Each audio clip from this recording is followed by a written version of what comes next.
3 പെൺകുട്ടികൾ, 2 പെൺകുട്ടി എന്നോട് നേരിട്ട് സംസാരിച്ച ഒരു പെൺകുട്ടിയുടെ സങ്കടം 3 പെൺകുട്ടികൾ പങ്കുവെക്കുകയാണ്. 4 പെൺകുട്ടികളുണ്ടെങ്കിൽ ആ 4 പെൺകുട്ടികൾ പറയുന്നത് എന്താണെന്നറിയോ? ഇന്നത്തെ യുവസമൂഹത്തോടും യുവതീ സമൂഹത്തോടും പറയേണ്ട കാര്യമാണത്. അവർ പറഞ്ഞത് എന്താണെന്നറിയോ? വലിയ ചെറുവിര പ്രായം 25, 27 ഇത്ര മാത്രം പ്രായമാണ് ഈ പെൺകുട്ടികൾക്കുള്ളത്. 1 കുട്ടി, 1.5 കുട്ടി, 2 കുട്ടി, ഇത്ര കുട്ടികളേ ഉള്ളൂ. ഈ കുട്ടികളുടെ പെൺകുട്ടികൾ പറയുകയാണ്, ഞങ്ങളെ കല്യാണം കഴിഞ്ഞ് കൊടുക്കുന്നത് ഈ മൊബൈലിൻ്റെ കാലത്തേക്കാണ്. ഈ മൊബൈൽ കാരണം ഞങ്ങൾക്ക് പുതിയാപ്പിളല്ലപ്പോൾ, മൂപ്പർക്ക് പുതിയണ്ണ് മൊബൈലാണ്. നേരെ ഇങ്ങോട്ട് വൈകുന്നേരമായ ഇതിങ്ങോട്ട് നീലവെളിച്ചിട്ട് ഇതിങ്ങോട്ട് മോന്തമ്മ തൂക്കിയ പിന്നെ മൂപ്പർക്ക് എൻ്റെ മോന്തമ്മ പുറമെ ഒരു തീ വന്ന് വീണ് പൊള്ളിയ മുഖമാണെങ്കിലും അല്ലെങ്കിൽ എൻ്റെ മുഖത്തലൻ്റെ എവിടെയാണെങ്കിലും എനിക്ക് എന്ത് സംഭവിച്ചാലും എൻ്റെ ഭർത്താവ് അറിയുന്നേ ഇല്ല.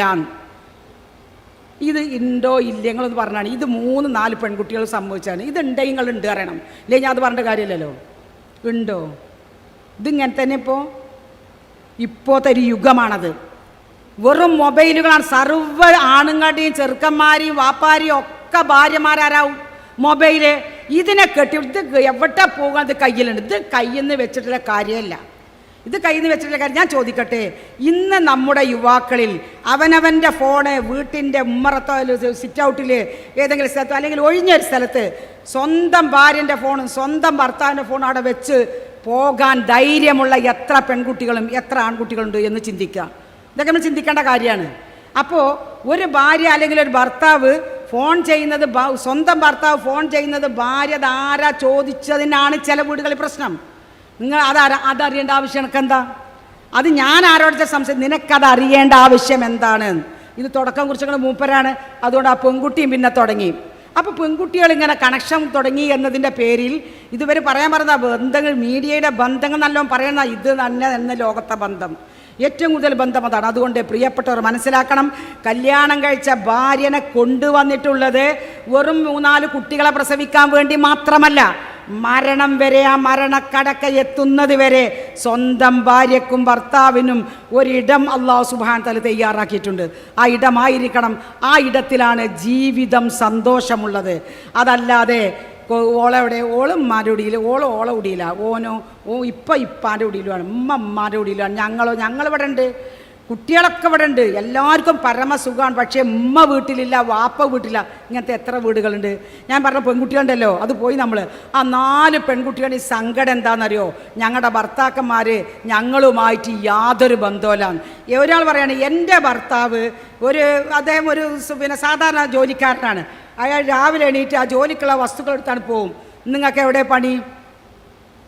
ഒട്ടിയ മാരിയാത്ര ചുണ്ട് മുണ്ടൂല, കയറി വരും തരേ അയാൾ കയറി വരും, ഒരു സലാം പറയാല്ലെങ്കിൽ മുണ്ടി ഒന്നും ചെയ്യില്ല. അയാൾ ആ ചുണ്ട് ഇങ്ങനെ ഒട്ടിച്ചിട്ട് തന്നെ ഉള്ളിലേക്ക് പോകാറ്. അയാൾ ഉടനെടുത്ത് അയാളെ അതർ വൈഫായിട്ടുള്ള മൊബൈലിന് ആയിൽ പിന്നെ തോണ്ടലും പിടിക്കലും മാത്രം. കഞ്ഞി വേണങ്ങൾക്ക്, ചോറ് വേണങ്ങൾക്ക്, ഇതിനൊക്കെ ഇയാൾ ഊമേണെന്നാണ്. ഇത് 4 പെൺകുട്ടിയുടെ കരച്ചിലാണ്. ഞാൻ വെറുതെ തമാശ പറയണല്ല. നിങ്ങൾ എൻ്റെ കൂടെ വന്നാൽ ആ 4 ആൾ ഞങ്ങൾ കാണിച്ചു തരും. പക്ഷേ ആ 4 കുടുംബത്തിൽ തല്ലുണ്ടാകാൻ പാടില്ല കേട്ടോ. അതുകൊണ്ടാണ് കാണിച്ചു തരാൻ ഞങ്ങൾ കൊണ്ടുപോകില്ല. ആ 4 പെൺകുട്ടികളും നമ്മളടുത്ത് ജീവിക്കും, നമ്മോട് എന്നും സംവദിക്കുകയും ദീനീ കാര്യങ്ങൾ ചർച്ച ചെയ്യുകയും ചെയ്യുന്ന പെൺകുട്ടികളാണിത്. കോഴിക്കോട്ട് നിന്നൊരു പെൺകുട്ടി വിളിച്ചു ചോദിച്ചു, നിങ്ങൾ മതപണ്ഡിതന്മാരും മതപ്രാസംഗികളും ദീനിയേറ്റ പ്രവർത്തകരും സംഘാടകരും ഒക്കെയായിട്ട് സ്വന്തം ഭർത്താവിന് ഈ മൊബൈലൊന്ന് വെച്ച് സ്വന്തം ഭാര്യയ്ക്ക്, എൻ്റെ ഭർത്താവ് വീട്ടിൽ നിന്ന് പോകുമ്പോൾ പനിച്ച് വിറക്കുന്ന ഞാനാണ്, അത് കണ്ട് ഇറങ്ങിപ്പോയ മൂപ്പര് കയറി വന്നപ്പോൾ നീ എൻ്റെ പനി മാറിയോ എന്ന് അയാൾ ചോദിച്ചില്ല. അയാളെ പോക്കറ്റിൽ 2-3 മൊബൈലാണ് അയാൾക്ക്. ഓരോന്നെടുത്ത് സംസാരിക്കുകയാണ്. എന്നിട്ട് ഭക്ഷണം കഴിക്കുമ്പോഴും സംസാരിക്കുകയാണ്. ഒരു സമയത്ത് രാത്രി ഭക്ഷണം കഴിക്കുന്ന സമയത്ത് ഇയാൾ ഈ ഭാര്യൻ്റെ മുഖത്ത് നോക്കുന്നില്ല, ഈ ഭക്ഷണം കഴിക്കുന്ന ഇയാൾ മൊബൈൽ നോക്കണു. ഇതിങ്ങനെ ഒരു യന്ത്രം ഇങ്ങോട്ട് നടത്തണു, ഈ യന്ത്രം ഇയാളെ മനസ്സിൽ കണ്ണിലും നടത്തുന്നു. ഇങ്ങനെ ഈ രൂപത്തിലാണ് ഇന്നത്തെ കുടുംബ ബന്ധങ്ങൾ. ഇതിന് അഭിപ്രായ വ്യത്യാസം ഞാൻ ഇവിടുന്ന് ഇപ്പം തന്നെ ഇറങ്ങിപ്പോകും, നിങ്ങൾക്ക് ആർക്കും പ്രയാസയിലുണ്ട് എങ്കിൽ കേട്ടോ. സത്യമാണ് ഈ പറഞ്ഞത്. അതുകൊണ്ട് അല്ലാഹു റസൂൽ പറഞ്ഞത്, നിങ്ങൾ അങ്ങനെ കളിക്കേണ്ടവരല്ല. കുടുംബ ബന്ധം എന്ന് പറയുന്നത് നിങ്ങൾ ഭാര്യാഭർത്തൃ ബന്ധത്തിൽ നിന്നാണ് ഈ കുട്ടികളും മക്കളും. അതല്ല ഖുർആൻ പറഞ്ഞത്, നിങ്ങൾക്ക് മക്കളെയും പേരമക്കളെയും ഒക്കെ തന്നത് അള്ളാഹു നിങ്ങൾക്ക് സിഹറും തന്നിരിക്കുന്നു, നെസബും തന്നിരിക്കുന്നു. വിവാഹബന്ധത്തിലുള്ള കുടുംബ ബന്ധമുണ്ട് നിങ്ങൾക്ക്, മാതാപിതാക്കളുടെ രക്തബന്ധത്തിലുള്ള കുടുംബ ബന്ധവും അള്ളാഹു ഉണ്ടാക്കി തന്നിട്ടുണ്ട്. ഇതൊക്കെ ഉണ്ടാക്കിയതാരാ? ഈ കുടുംബബന്ധം, ഈ രക്തബന്ധം ഉണ്ടാക്കിയതാരാ? ഒരിക്കലെങ്കിലും ഒരു പുരുഷൻ ചിന്തിച്ചിട്ടുണ്ടോ ആ കാര്യം? അതുണ്ടാക്കി തന്നത് ഒരു പെണ്ണാണ് എന്നാണ്. ഒരു ഉമ്മയിൽ നിന്നാണ്. ഒരു ഉമ്മയും ഒരാണും ഒരു പെണ്ണും ജീവിച്ചു കഴിഞ്ഞാൽ അവരിൽ നിന്നുണ്ടായതാണ് ഉമ്മയും ബാപ്പിയും. ആ ഉമ്മയിൽ നിന്നുണ്ടായതാണ് കുട്ടികൾ. ആ പെൺകുട്ടികളെ കല്യാണം കഴിച്ച് വിട്ടപ്പോഴാണ് ബന്ധുക്കാരുണ്ടായത്. ആ ആൺകുട്ടികളൊക്കെ പെണ്ണ് കെട്ടിക്കൊടുത്തപ്പോഴാണ് ഇവിടെയും അവനും നമ്മുടെ കുടുംബത്തിൽ ഒരുപാട് അംഗങ്ങളുണ്ടായത്. ഇത് നമ്മൾ നാട്ടുകാർ പറഞ്ഞതല്ല, ഇത് അള്ള പറഞ്ഞതാണ്. അങ്ങനെയാണ് നിങ്ങൾക്ക് ഞാൻ കുടുംബബന്ധം ഉണ്ടാക്കിയത് എന്നാണ്. അതിന് നിങ്ങൾ ഭംഗിയായി സൂക്ഷിക്കണം. സൂക്ഷിച്ചു കഴിഞ്ഞാൽ അത് അള്ളാഹുവിൻ്റെ അർശുമായിട്ട് കെട്ടിയിട്ടൊരു കയറാണ് എന്നാണ്. എന്നാൽ നിങ്ങൾ ഓർക്കണേ, വമൻ മൻ വസലനി, ആ കുടുംബബന്ധം എന്നുള്ള പാശത്തെ നിങ്ങൾ ആര് ചേർത്ത് പിടിക്കുന്നുവോ വസലഹുല്ല, അള്ളാഹു അവനെ ചേർത്ത് പിടിക്കുമെന്നാണ് നാളെ മഹ്ശറയിൽ. വമൻ ഖതഅനി, ആ കുടുംബബന്ധം ഈ ദുനിയാവിൽ മുറിച്ച് ഈ മൊബൈലുമായി ജീവിക്കുന്ന ഏതൊരാണും ഏതൊരു പെണ്ണും മനസ്സിലാക്കട്ടെ, നാളെ പരലോകത്തെ അവൻ അള്ളാഹു അർശിൻ്റെ തലയിൽ നിന്നും അർശുമായിട്ടുള്ള ബന്ധം മുറിച്ചു കളയുന്നതാണ് എന്ന് പ്രവാചകൻ സ്വല്ലല്ലാഹു അലൈഹി വസല്ലം നമ്മെ പഠിപ്പിച്ചത് വെറുതെയല്ല എന്ന് നമ്മൾ മനസ്സിലാക്കണം.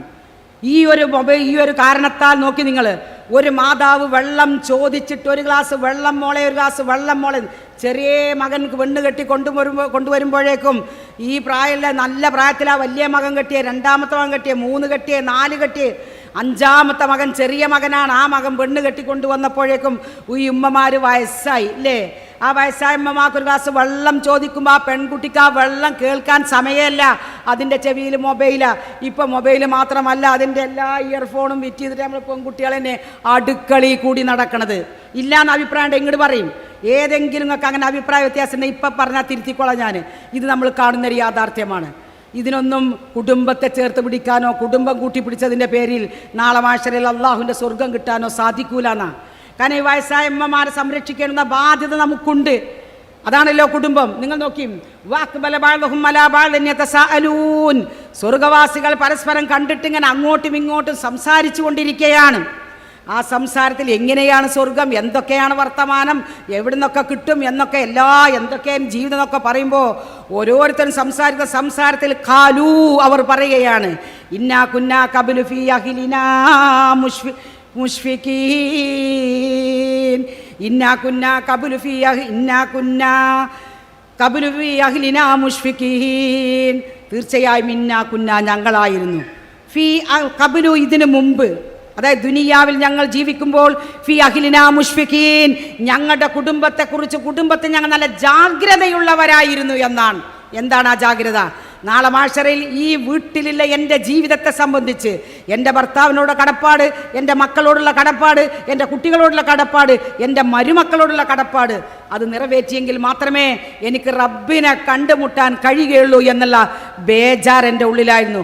ആ ജാഗ്രത എനിക്കുണ്ടായിരുന്നത്. ഞങ്ങൾ നാട്ടിലാകുമ്പോൾ ഞാനും എൻ്റെ പുതിയാപ്പളി ഇങ്ങനെ പോകല്ല, എൻ്റെ വീട്ടിലെ കുട്ടികളെ ഞാൻ നോക്കിയിരുന്നു, എൻ്റെ മരുമക്കളെ ഞാൻ ശ്രദ്ധിച്ചിരുന്നു, എൻ്റെ മക്കളെ ഞാൻ ശ്രദ്ധിച്ചിരുന്നു, എൻ്റെ കുട്ടികളെ പഠനകാര്യം, എൻ്റെ കുട്ടികളെ വിദ്യാഭ്യാസത്തിൻ്റെ കാര്യം, എൻ്റെ കുട്ടികളെ ദീനിൻ്റെ കാര്യം, നമസ്കാരത്തിൻ്റെ കാര്യം, മുഴുവൻ ഡ്യൂട്ടിയും ഉമ്മയായ നമുക്കാണ്.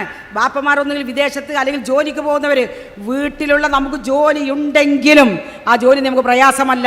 കുട്ടികളെ നോക്കി കുട്ടികൾക്ക് നല്ല വിദ്യാഭ്യാസം കൊടുക്കാൻ ഏറ്റവും ഉന്നതർ നമ്മൾ തന്നെയാണ്, മക്കളെ നന്നാക്കുന്നതിൽ.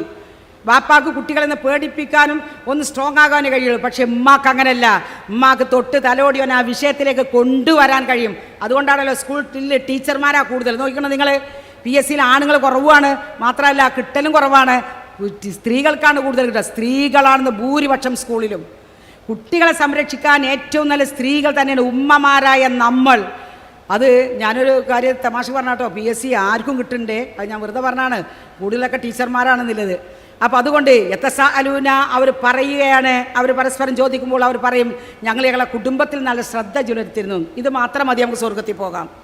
അതുകൊണ്ട് ഫമന്നല്ലാഹു അലൈനാ വവഖാന അദാബസ്സമൂം, ഫമന്നല്ലാഹു അലൈനാ, അതുകൊണ്ട് അല്ലാഹു ഞങ്ങൾക്ക് നിഅമത്ത് അങ്ങ് ചോരിത്തന്നു, ഞങ്ങളെ മേലെ അങ്ങ് ചൊരിഞ്ഞു. വവഖാന ഞങ്ങളെ റബ്ബ് കാത്തു. എന്തെന്നറിയോ? അദാബസ്സമൂം, മനുഷ്യ ശരീരത്തിലെ രോമകൂപങ്ങളിലൂടെ തുളച്ചു കയറുന്ന നരകത്തിൻ്റെ തീച്ചൂളയിൽ നിന്ന് അല്ല ഞങ്ങളെ കാത്തത്. ഞാൻ എൻ്റെ ഭർത്താവിനെയും എൻ്റെ കുട്ടികളെയും എൻ്റെ മക്കളെയും എൻ്റെ മരുമക്കളെയും നല്ല രീതിയിൽ സംരക്ഷിച്ചത് കൊണ്ടാണ്, അതുകൊണ്ടാണ് എനിക്ക് സ്വർഗം കിട്ടിയത് എന്ന് പറയാൻ നമുക്ക് കഴിയണം. അതുമാത്രമല്ല, ഇന്നാ കുന്നാ മിൻ ഖബ്ലു നദ്ഉഹു ഇന്നഹു ഹുവൽ ബർറുർ റഹീം. ഇത് രണ്ടാമത്തെ ഒരു പ്രധാനപ്പെട്ട ഒരു കാര്യമാണത്. ഇന്നാ കുന്നാ, ഞങ്ങളായിരുന്നു, മിൻ ഖബ്ലു, ദുനിയാവിൽ ജീവിക്കുമ്പോൾ ഞങ്ങളായിരുന്നു, നദ്ഉഹു, റബ്ബിനോട് മാത്രം പ്രാർത്ഥിക്കുന്നവരായിരുന്നു, ഇന്നഹു ഹുവൽ ബർറുർ റഹീം. ആ റബ്ബുണ്ടല്ലോ എല്ലാ കാര്യത്തിലും കാരുണ്യവാനും ഏറ്റവും കൂടുതൽ അല്ലാഹു സുബ്ഹാനഹു വ തആല എല്ലാവിധ ദാനവും ധർമ്മങ്ങളും എല്ലാവിധ അനുഗ്രഹവും ചൊരിയുന്നവനാണ് ആ റബ്ബ്. ആ റബ്ബിനെ മാത്രം വിളിച്ചു തേടിയിരുന്നവരാണ് ഞങ്ങൾ. ഈ രണ്ട് കാര്യം ഉണ്ടായാൽ നമ്മൾ സ്വർഗത്തിൽ പോകും.